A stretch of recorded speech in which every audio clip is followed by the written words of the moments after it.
Chapter 42. The key rattled in the storeroom lock.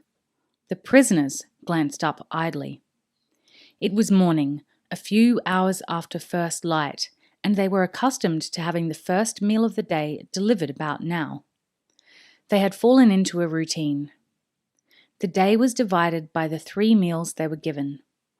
The food was unvaried and uninteresting.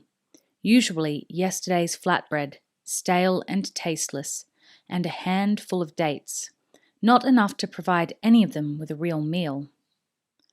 But at least there was coffee, and, even though it was served lukewarm at best, Horace, Holt, and Gillen appreciated it. Svengel and Erak, of course, bemoaned the absence of strong ale. Svengel sometimes thought longingly of the half-full cask he had left behind on Wolf Wind several weeks ago. He wondered how his men were faring in Al-Shabaab. Probably a lot better than he was here, he thought morosely. The others were nursing thoughts of their own. Gillen was still wondering about the platform Horace had reported seeing. Executions, the young warrior had said. Gillen knew that he and Holt were decidedly unpopular with their captors. If anyone were going to be executed, he thought, it would be the 2 of them. But he faced the thought philosophically. Rangers were accustomed to being in tight spots. They were also used to being the principal targets for their enemies. He had lived with the possibility of an event like this for years. All he could do now was wait for an opportunity to escape. Holt's seeming disinterest was an act, he realized. The older ranger didn't want to communicate any uncertainty or fear to Evelyn. Once he realized the fact, Gillen found himself wishing that he hadn't gone on so much about being ready for anything. He'd be ready if any sort of opportunity arose. So would Holt. Talking about it wouldn't make them any more so. But it might have made Evelyn nervous. Horace remained calm. He had faith in Holt and Gillen. If there were a way out of their predicament, he knew they would find it. Like Gillen, he saw through Holt's seeming lack of activity. He knew the ranger would be keyed up for action, his brain working furiously. It was the fact that their captors came for them at the time when they normally served breakfast that caught them all by surprise. Expecting 2 men to enter the storeroom laden with a tray of food and a jug of coffee, they were caught unawares when a dozen men, swords drawn, dashed through the open doors and took up stations around them. Holt, sitting with his back against the wall, went to rise. But the point of a curved sabre stopped him, pressing none too gently into his throat. "Stay where you are," the Tuolagi captain ordered him. He gestured to the seated ranger, his eyes never leaving Holt's face. "Hands out front," he said. Then, to one of his men, as Holt complied, "Tie him." Holt's hands were quickly tied in front of him. Initially, as the Tuolagi went to tie them, he tried to tense the muscles in his arms and wrists, hoping to relax them later and cause the ropes to loosen slightly. But the Tuolagi captain was wise to the old trick. He rapped Holt sharply across his knuckles with the unsharpened back of his blade. "That's enough of that," he ordered harshly. Holt shrugged and relaxed his hands. It had been worth a try. Around the room, he watched as the others had their hands similarly bound. He frowned. Why all of them? He and Gillen he could understand, maybe even Horace, but the others were valuable hostages. He felt a sinking sensation in his stomach as he saw that the others were being dragged to their feet. Then the captain gripped the rope that secured his hands together and hauled him upright as well. "Where are we going?" he demanded, but the man simply laughed and shoved Holt towards the door. "This is not looking good," Horace said, as he was shoved after the grey-bearded ranger. Will and Alum slept relatively late. Most of the other guests had risen, breakfasted, and left shortly after first light. However, reasoning that they had to wait until the 9th hour, they had decided that there was no point rising early and then attracting suspicion by loitering in the vicinity of the watchtower on the crumbling wall. Consequently, they entered the main room of the inn an hour after most of the other guests had departed. Most of them. The fat man from the night before was still in his room.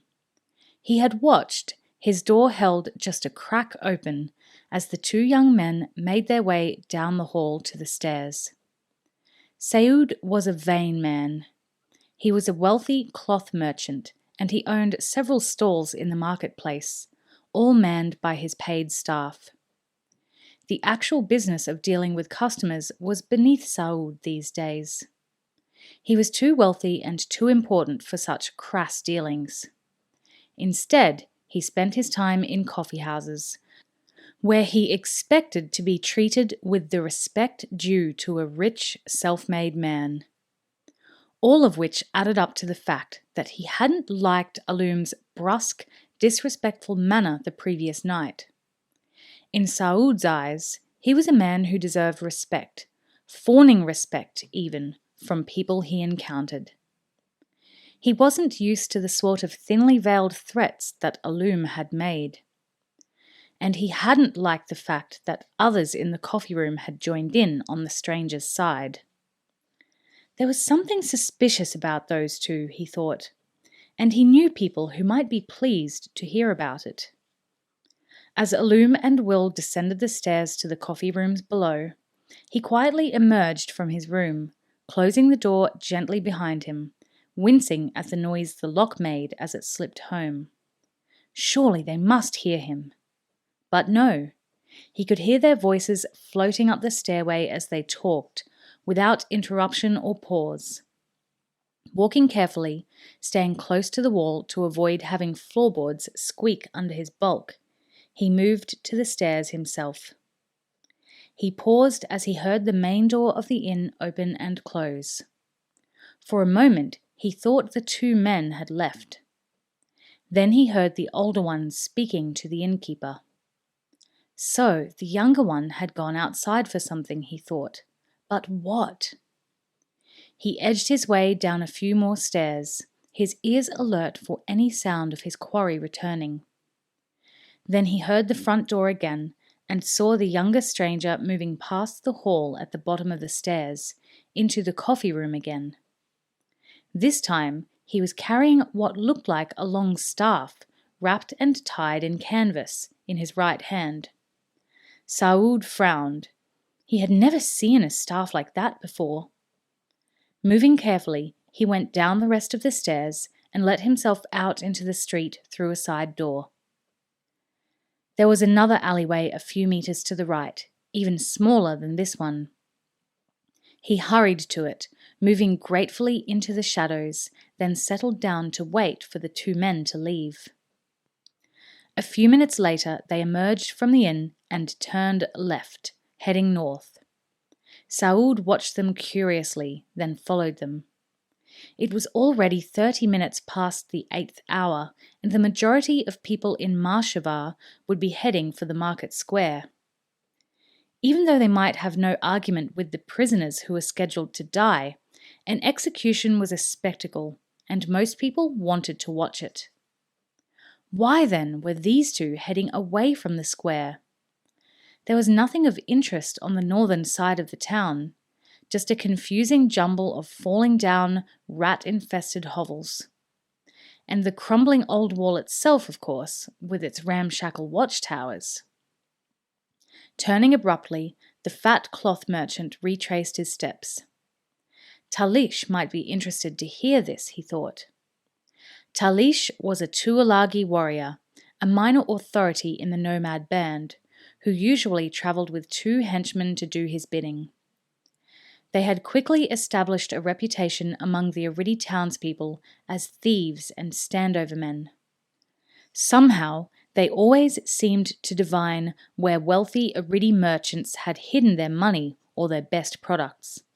In fact, it was Saoud who told them, He had established an alliance with the 3 Tuolagi. In return for their leaving his stalls and storehouses untouched, he informed on his neighbours and competitors. There was a coffee house that they frequented by the edge of the market square. Saud increased his pace, his fat body wobbling as he hurried through the narrow streets to find the Tuolagi thief.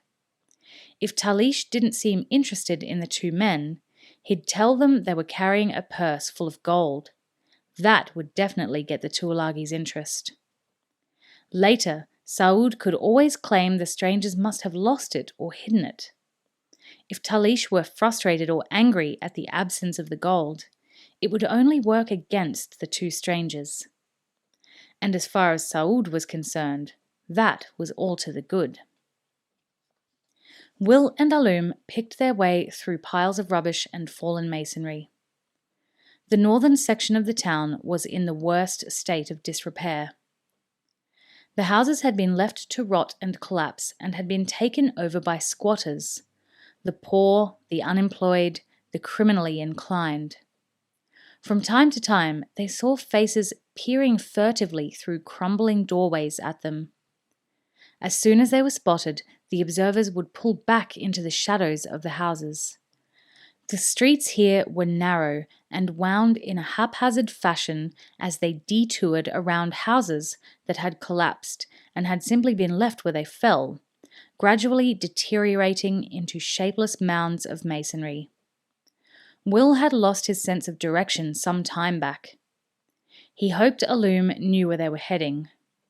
The Iridi lieutenant certainly led the way confidently enough. Will heaved a sigh of relief as they eventually emerged from a twisting, confusing alley and he saw the remnants of the north wall ahead of them. Originally, there had been a wide, clear footpath along the inner base of the wall, with buildings not permitted to encroach within 3 meters. But over recent years, people had built hovels and lean-tos against the wall itself, often using the collapsed mud bricks that had formed part of the wall to build their dark little hutches. They had come further east than they had planned, forced into one winding random detour after another as they had picked their way through the ruined houses. Now Will saw that the watchtower he had picked out as a vantage point was some 200 meters away. He recognized it by a roof beam that had collapsed and caught on the railing of the observation deck. The beam stuck out at an acute angle. He looked up at the sun. It was climbing higher into the eastern sky, and the tower was a long way away. There was another one closer to them, barely 50 meters away. By the time he picked his way past the lean-tos and the fallen piles of rubble, he might reach the original tower too late.